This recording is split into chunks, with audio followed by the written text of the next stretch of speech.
Go ahead.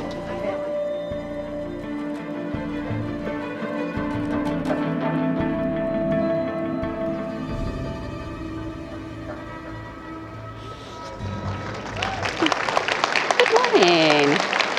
Hi, thank you. Good morning, everyone. This is unusual for me. I'm usually doing these past my bedtime. My name is Jenelle Riley. I'm the film and TV editor of Backstage. I'm so thrilled to be here today for this Backstage SAG Foundation conversation with some of the cast members of Argo. We are live streaming this right now, and it'll be running throughout the day on Backstage and airing on SAG Foundation. So please, nobody shout out any random curse words. We'd really appreciate that. And at this time, it gives me such pleasure to introduce some of the SAG Award nominated ensemble members of not just one of the best movies of the year, but just one of the most entertaining. First, I'm so pleased to welcome an actor. I don't know anyone who doesn't love this person. And if there is someone out there, I don't want to know them. He rose to prominence as the befuddled father on Malcolm in the Middle, and then did a complete 180 and now plays everybody's favorite high school teacher turned drug overlord on Breaking Bad. Please welcome Bryan Cranston.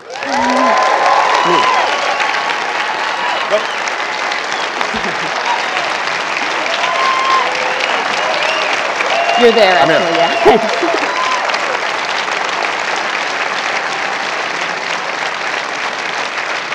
Thank you. So when you're casting Argo, how do you cast a legendary producer like Lester Siegel? You get a legend like Alan Arkin.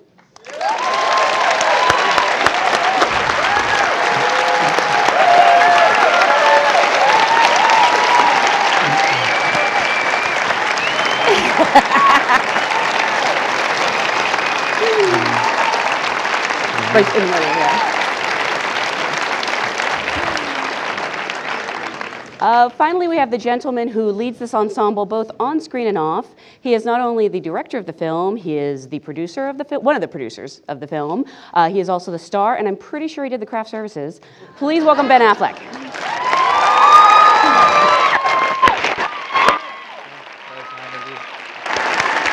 No, don't get up, it's fine.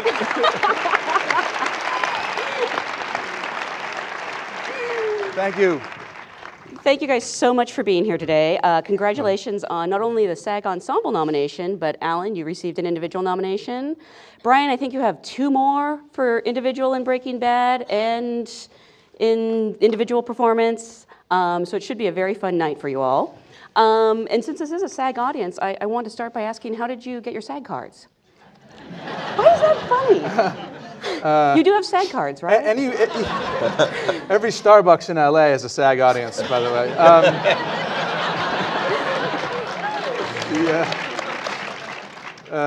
I got my card. I got my card on a.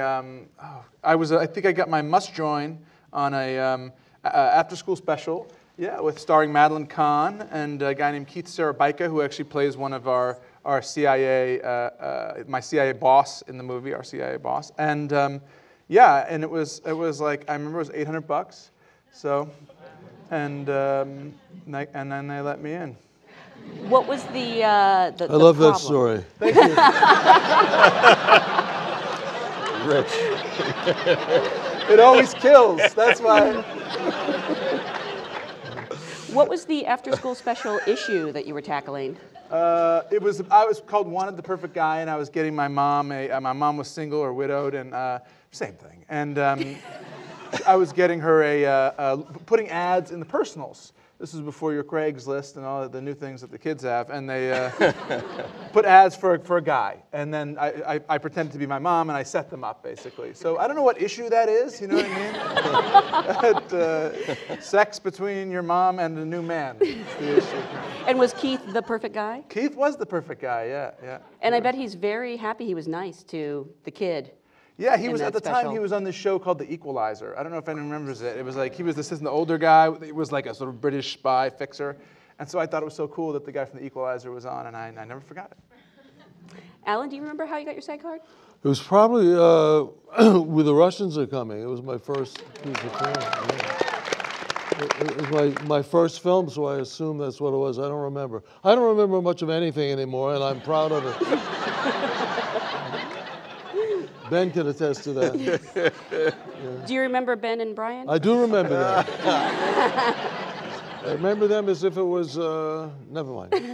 Actually, that was your film debut, and you received your first Academy Award nomination for it, which is like something only, I think, 5 actors have done. Yeah, something like that.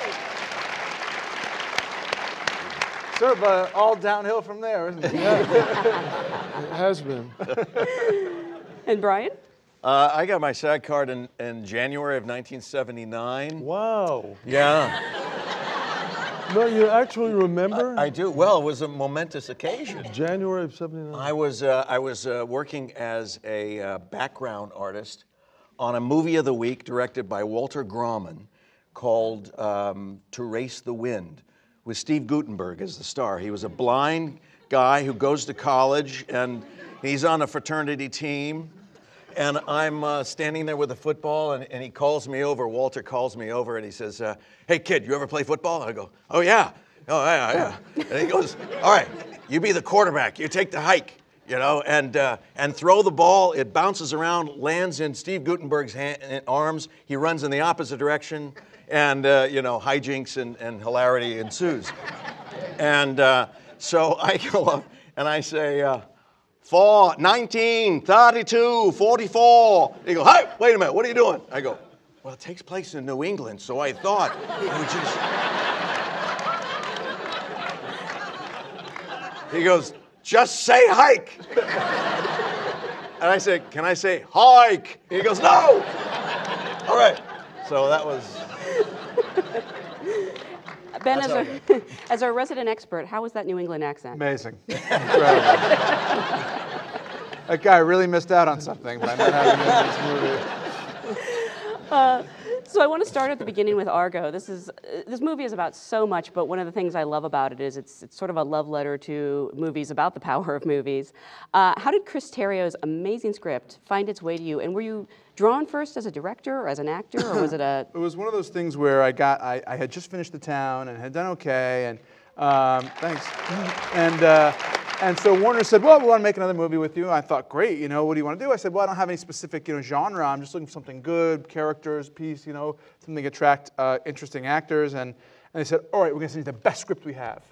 And, you know, it's like every script is the best script they have. So I was sort of expecting, you know, like a Gladiator movie or something in space or whatever. And and I got this script, and I was like, "This actually is the best script you have. This is amazing." And they were just, you know, it was odd. They said, "George Clooney's company has it, George and Grant, you know, go talk to them about it." And I sat down and said, "Look, I think this is amazing, and this is what I want to do." And they said, "Oh, okay." And, you know, there was a sort of part of me, I don't know about you guys, but as an actor, there's always this sort of instinct in me that wants to get the job, you know, wants to get the part, and wants to find the better part. You know, I was always worried about, where'd you get the script? You know what I mean? When I was young, I was always looking at the script covers of my friends to see if I had gotten that sent to me as well. But so there was the part of me that was the director, and then there was the part of me that was an actor that had a very good connection to the director. Since I was sleeping with him, I got the part. Did they send it to you as a director? Did you pitch the idea of you starring? They sent it to me as a director. It was kind of never spoken. So when somebody was like, "So would you play the part?" I was like looking around like, "Yes, I would play the part." You know what I mean? Like, "Do you want the $1 billion?" "Yes, I will take that." And how did the script find its way to you guys, and what drew you to your roles? From my stand, it was just the usual suspects. My manager and agent read it, and they flipped out for it, and they sent it to me, and I read it and flipped out for it, and that was it. Why is that funny? I don't know. The delivery. Yeah. But it's true.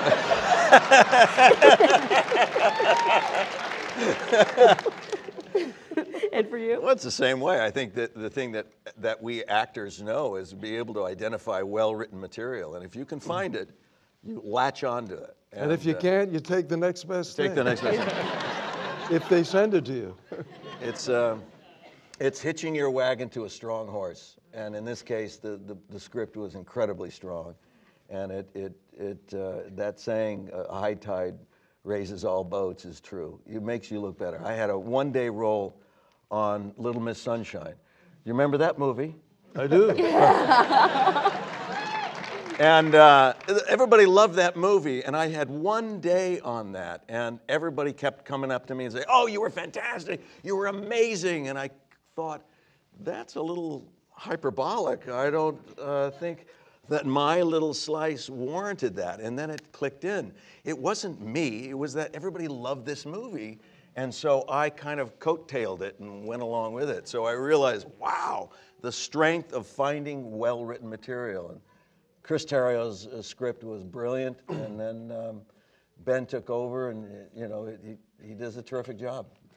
I think what Bryan says is the best. It's the best lesson I learned about acting from being a director, which is that I mean, obviously, yes, the better the material to start with, the better you're going to end up with. You can't take something that's terrible and make it genius somehow magically. So you can screw it up, but that's something that's good. But you can't do the other way. But I noticed that there's like a tendency among us actors to feel like we have to come in and tell the whole story. Sell the whole story, direct the movie, do the thing. Look at me, here I am, and then it's sad. And it just paradoxically, the best acting is just when you just lean back. And the direction that I would give to people is just say like, don't do my job for me. You know what I mean? Just do your job, relax, and the story has such momentum just on its own that it's kind of telling itself, And then later on, I found myself in movies like doing that, doing the thing. And I thought like, okay, now I know better. So it was really very helpful. Oh, that. Whoa. Wait. Hey, easy. Wait. Matt just sent a text. Oh, that's sweet. What happened? He dropped his phone. It's my agent. It's my agent. Yes. Alan passes. I'm available. So, Bryan, is your plan to just ride Alan Arkin's coattails for the next few Absolutely. movies? That's why he shaved his head. That's why I shaved my head. I'm going to grow this out the side. I'll start talking like him. I don't care. No, I don't do it. He gets to do it. Alan's hair is actually like this because he's doing a 3-episode arc on Breaking Bad. Oh, Walt's As dad. my dad. That would be amazing. Yeah. He doesn't seem to think so. I wasn't listening. He's very subtle in his glee. What's interesting, though, is you've done 2 movies with Bryan and you've never had scenes together. It's in his contract. Yeah, I have not worked with some of the best actors in the world. I was in a movie with Sir Laurence Olivier. We never met. That's it. Oh, what about Orson Welles? Did you have any scenes with Orson Welles? I had a scene with Orson Welles, yeah. So I want to talk about the other members of this amazing ensemble because it's really a collection of, familiar character faces like John Goodman, sort of newcomers like Scoot McNairy, and then you have this wonderful actor, I don't want to butcher his name, Farshad Farahat. Yes, Farshad, yeah. Yes, who was singled out for his scene by Entertainment Weekly, which is like every actor's dream. He's a brilliant actor. He's just a brilliant actor. He had a role, he was the ticket taker guy. And all the actors were going up to the desk kind of at the end. He's the sort of guy who interrogates us. And originally he was just supposed to take the ticket and kind of nod and go like this. And he was weirdly so good. And I thought, God, this guy's great. Am I imagining this? Because sometimes, there's a thing where directors really get into their own stuff. Like, you go back to the monitor and they're like, this guy's amazing. You think, like, no, he's not that amazing. But all the actors were coming through and they were saying, God, that guy was really great. I was really scared. And so I got really, inspired. And then when we went to block another scene, and the interrogation scene was originally supposed to be another actor. And luckily for me, that actor was just very kind of, he was just very different. And he was playing it a totally different way, which was like a very Dr. Evil kind of thing. And I said, you know what, I want to swap you, with another actor and have you play the guard outside, which actually that scene didn't end up in the movie. And I want to try this. I know. No, but you know what? He said, does it have the same amount of lines? And I was like, I'm not. If it doesn't, I won't do it. And I was like, okay, I'll be right back. So then I went outside to Farshad, who is this Iranian guy who just, it was like his first thing he'd ever done, and he was so prepared and everything. And I was like, Farshad, take a look at these sides. It's a 2-page scene. And he sat there and read both pages. And I was like, can you do this? He was like, yes, I can do this. I was like, you're in. And he went in and did it and just killed it. And he was amazing. And I was like, how did you know how to just walk into this 2-page scene that was really complicated like that? He's like, to tell you the truth, I prepared it last night just in case.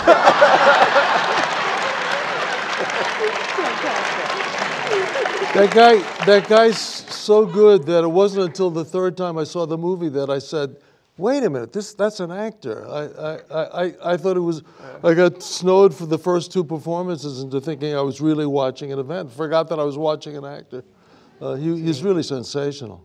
What about in the case of people like John Goodman and Chris Messina, people you may have worked with? Did they come in through the audition Well, process? John is obviously just, he's legendary, and he was able to do kind of what Alan was also, which is so rare, which is to straddle sort of comedy and reality. To do comedy so that it doesn't feel absurd or silly or unusual, you know what I mean? That doesn't ruin this sort of life or death kind of tension stuff that I'm trying to do on the other side of the movie. And if you think Alan's deadpan in the Q&A, you should see John. He's very, very funny. You guys are missing out on the act that usually happens. But he was, even if you just look at like the Coen Brothers movies that he's in, just alone, it's an incredible career, and he does amazing stuff. So, and he also looked exactly like John Chambers, so it was kind of like, if I don't get this guy, I'm always going to be devastated that we didn't have John Goodman. And luckily enough, he was available. All these guys, the hardest thing about getting guys like this is that everyone wants them. So they're always working and they're always busy. And Chris came and did me a favor. I think he's a great actor. He's just amazing. So, and going down that list, you go from name actors to just because we had so many parts, we had more than 120 some speaking parts, and we gave people more lines. After a while, they're like, we can't do any more upgrades. But you just have the opportunity to hire great actors, and the more people you bring in, the more people do interesting stuff, and you go, we'll find a place for you. A bunch of people auditioned in Farsi. I didn't even know what they were saying. But you could just sort of watch them and think like, oh, that guy's good. He could have been talking about cleaning my car or something. And it was just, it was amazing. It was an amazing experience. And it was a real privilege to get to see so many actors. And Rory Cochrane, who I did Dazed and Confused with. You say Scoot McNairy, who was then in Promised Land and Killing Them Softly. And I mean, the list just goes. Clea Duvall, who I loved from Carnival, and just to get the chance to bring in all this, because usually you do a movie, there's 5 characters in it or something. So it was an amazing, ripe group, and every single one of them was great, all down to the people who had one line. Sheila Vaughn, who's like a cool performance artist in LA, who played Sahar the maid.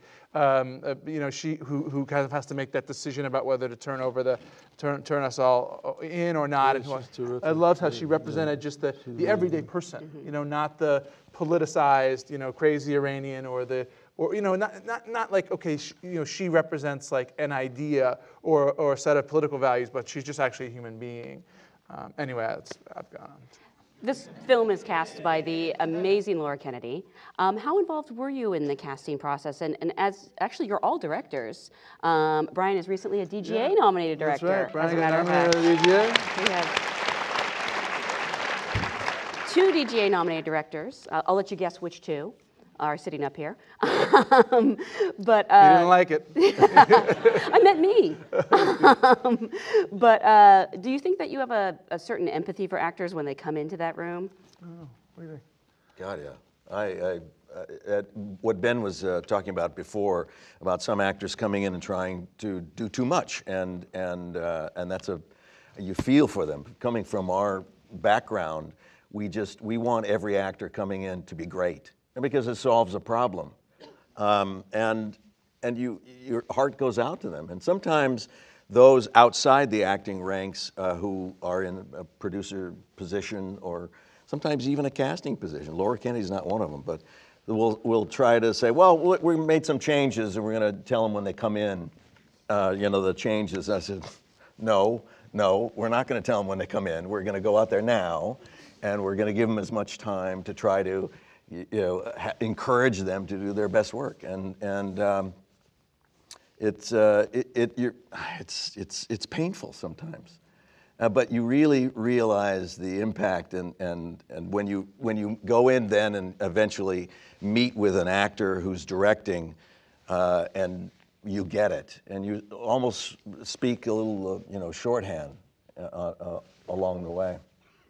Yeah, I find that I had so many auditions where I just, that thing, if you go in and you blow it, and then as soon as the door closes, you're like, that's what I should have done, And so I always have tried to kind of give people to say like, oh, wait, let's just try it again. Or people come for the audition, I always schedule more time and fewer people, because I found that you would just get rushed through the audition and they wouldn't even see what you could do, and it was very frustrating. So I try to schedule more time and just say, look, we're gonna hang out and do it until you're happy, and we'll just like read through it. And people are sometimes resistant to that, like they're fine, no, just they don't mind waiting, that kind of thing. I'm like, they do, I would, wouldn't you? And so giving folks that amount of time, it's so easy, because you just think, what would I want if I was trying to succeed as an actor? And then you extend that to the people who are coming in, because they memorized the thing, they came all the way in, they went through this whole thing. Like, I know how much preparation and time it takes to come do an audition. It's not like an offhand thing. And so you want to be respectful and give people the opportunity to succeed. Also, because then you succeed. If you rush through somebody's audition, you may miss something that's really interesting and that might be great in the movie. The biggest hurdle to me is just relaxation. Having people, I can remember, and then you hold your hands up, you're holding the sides, and it's like, you're like, damn it! Once you get over that, you really can see what people can do. As actors, sure. Would you be willing to share with us your worst audition story as an actor? Alan would. Yeah. Are you serious? Don't you have a funny bit? No. No, I'm just thinking. Okay, it was at Paramount. They were doing a spin-off of Happy Days? or Chachi, something like that. Jody loves Chachi. And it called for an aggressive Texas kid with a chip on his shoulder, doesn't care about anything. He, marches to his own drummer kind of thing. So okay, I'll get into that. Put on my cowboy boots. Everybody's got one pair of cowboy boots. And I walked in, and the casting director stood up and held out his hand, and I went, and I sat down, and I put my boots on his desk like this, and he said, "Get your boots off my desk." To which I went,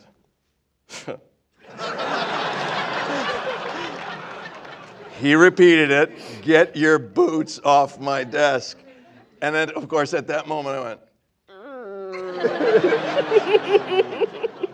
I sat there, I had the sides of my hands, and I just said,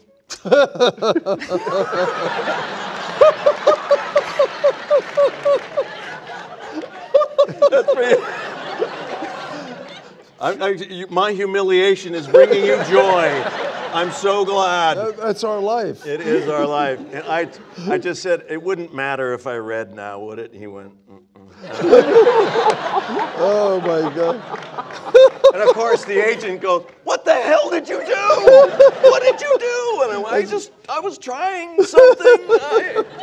But the bottom line is that I think I was right. Maybe I overextended, but I took a chance, and he never forgot me. He never saw me again, but I guarantee he never forgot me.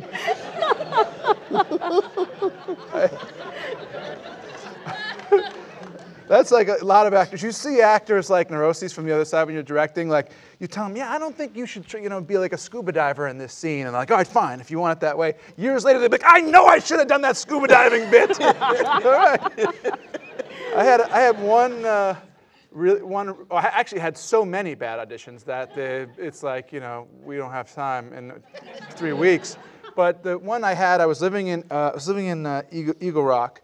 And I used to have to drive, like, messenger the scripts, because it was too much money. So I would have to wait, but I didn't want to drive in the traffic. So I'd wait till like 11 at night to drive to Beverly Hills, where Paradigm was. And so I would, drive there really late and get the script, and then drive back. And then it was like, 12:30 or whatever, 1, and I'm trying to read the script. And so sometimes I didn't soak in all the script. And this script was a really unusual.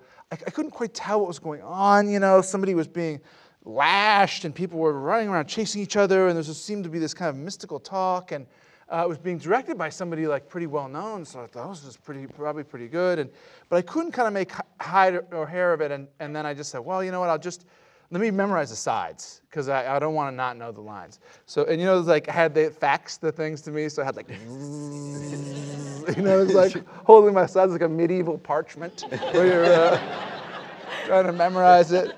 And so then I kind of fell asleep and had to get up in the morning and go, you know, back over to Century City for the audition. And I went in there and I was a little nervous because the guy was, you know, like I said, famous. And part of the scene was me kind of, I couldn't tell, I was kind of being tortured or something. And so I was like, did a thing where I was like, ah, you know.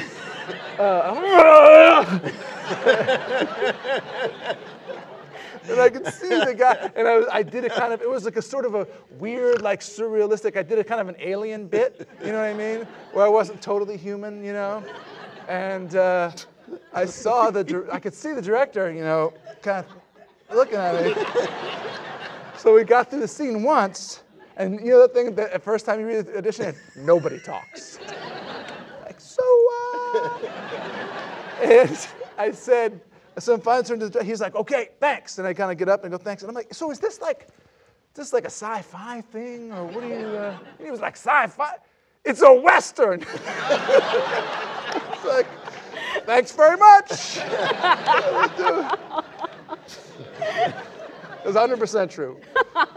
The movie sounds a little like Argo, actually. Yes. Sadly, it happened last year. Yeah. But Alan, anything spring to mind? What? Anything spring to mind?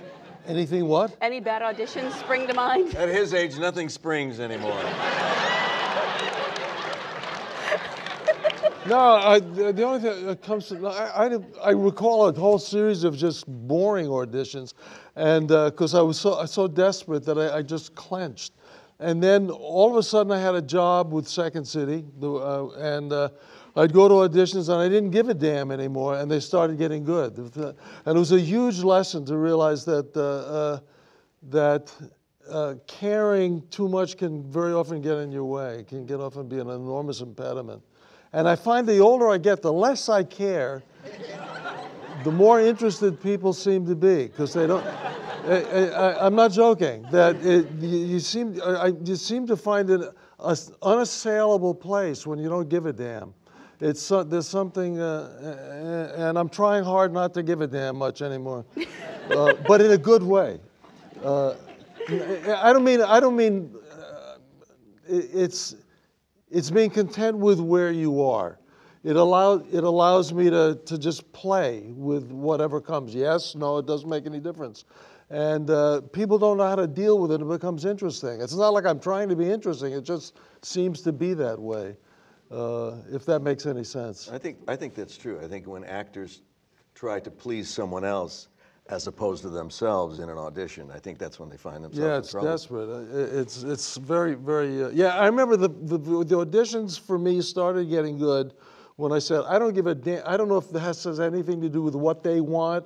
I don't have enough material here to really establish a character, so I'm going to make myself look as good and interesting as I possibly can.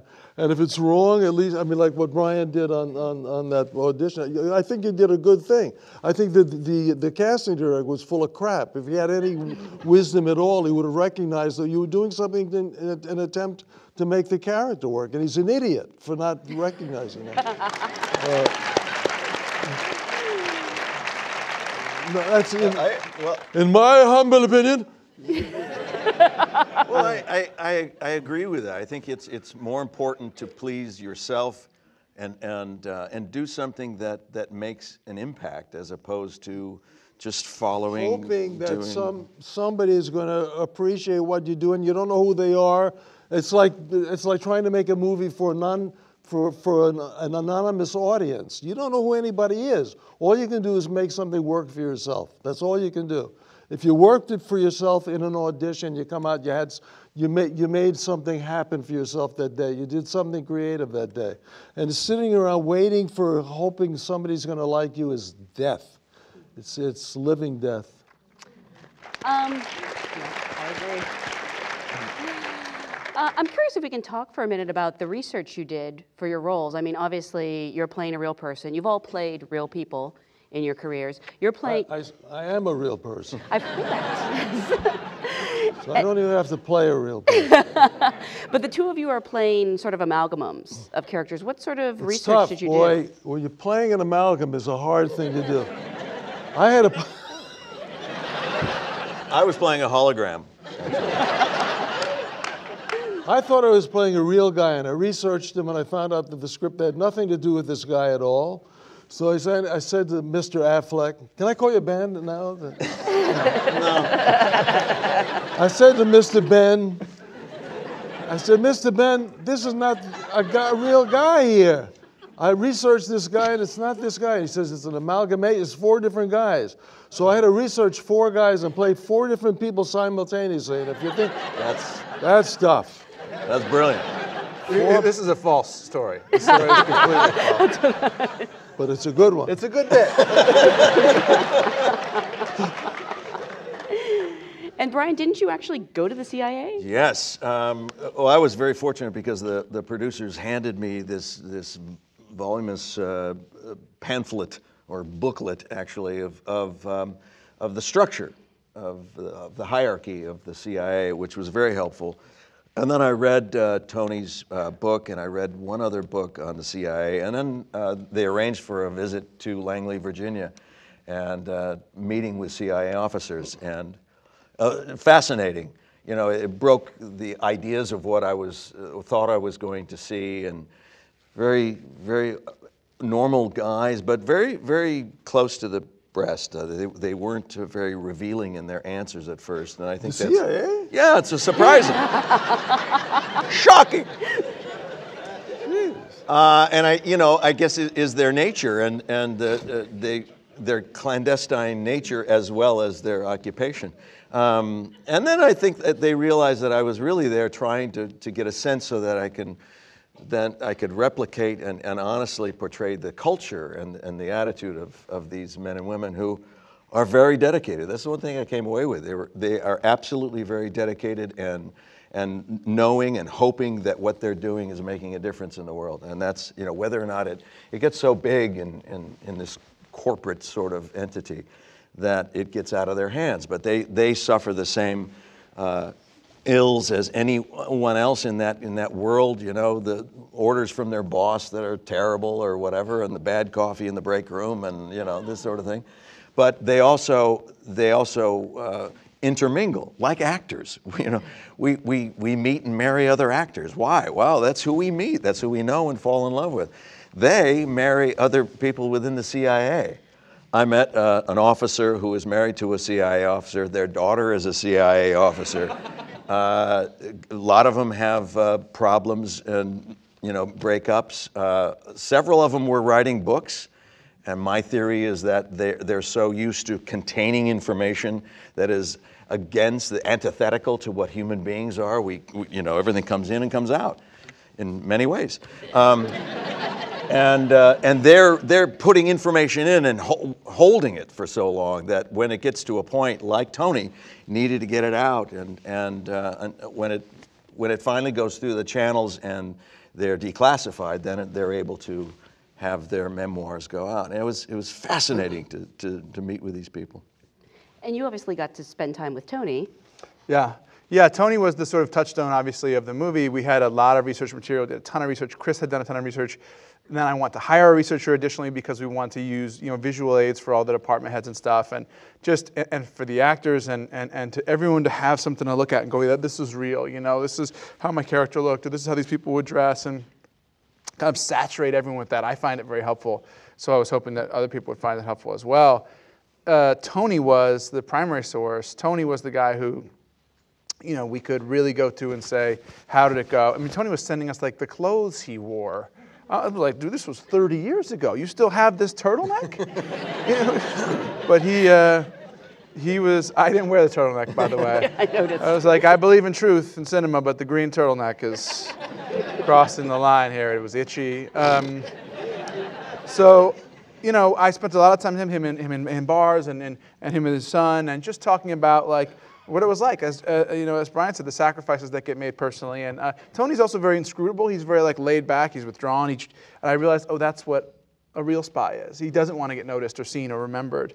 And so I was disappointed. I thought, well, this guy's giving me nothing to play. Where's the the limp. But ultimately, I thought it was interesting to sort of stand that traditional convention on its head of the protagonist who's riding into town, on his horse with the sword or whatever. You actually don't see that much in movies. But anyway, that idea of a very forward-leaning protagonist, and instead play a guy who's really leaning back and hiding and concealing himself, but is then forced to take these people on this to try to save these 6 people's lives. But the research, because people were still alive, and there was so much material about the initial takeover, about what Tony did, that many people were still alive and cooperated with us, it was incredibly beneficial. If for no other reason, then you could feel kind of justified as you made choices like, oh, this choice seems kind of weird, but it's real, so I have that as my excuse, if I get panned. Do you and your wife ever have discussions about who made the better spy? My wife and I don't have any discussions like that because those are pre-answered questions. You want your marriage to work, understand which way those discussions should go. And just out of curiosity, the response from people who, actually lived the events. I know it must be rewarding. It was wonderful, yeah. A lot that we saw the house guests. Most of them saw the movie and were really moved. Ken Taylor and saw it with his wife, and his wife said halfway through she leaned over to him and was like, "We did get out of Iran, right?" It was really satisfying. Tony, and then actually we showed it to a CIA audience that included the director and a bunch of people, and they were enthusiastic. So even if they were all pretending, it was really a nice feeling to have people that were part of it or still are part of it in some way participate in the final result and be proud of it. Well, it's such a beautiful movie, and I want to thank you guys so much for taking the time to be here this morning. Thank you. And break a leg with the rest of the season. Thank you very much. Thank you. Anytime, please. It's my favorite. Oh, so great. Thanks, guys. Thanks very much. Thank you. Thank you. I keep saying it's my favorite, and I keep getting into trouble. What's that?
Go ahead.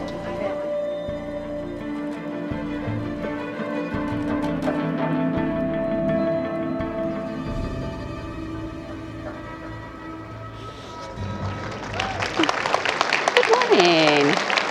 Hi, thank you. Good morning, everyone. This is unusual for me. I'm usually doing these past my bedtime. My name is Jenelle Riley. I'm the film and TV editor of Backstage. I'm so thrilled to be here today for this Backstage SAG Foundation conversation with some of the cast members of Argo. We are live streaming this right now, and it'll be running throughout the day on Backstage and airing on SAG Foundation. So please, nobody shout out any random curse words. We'd really appreciate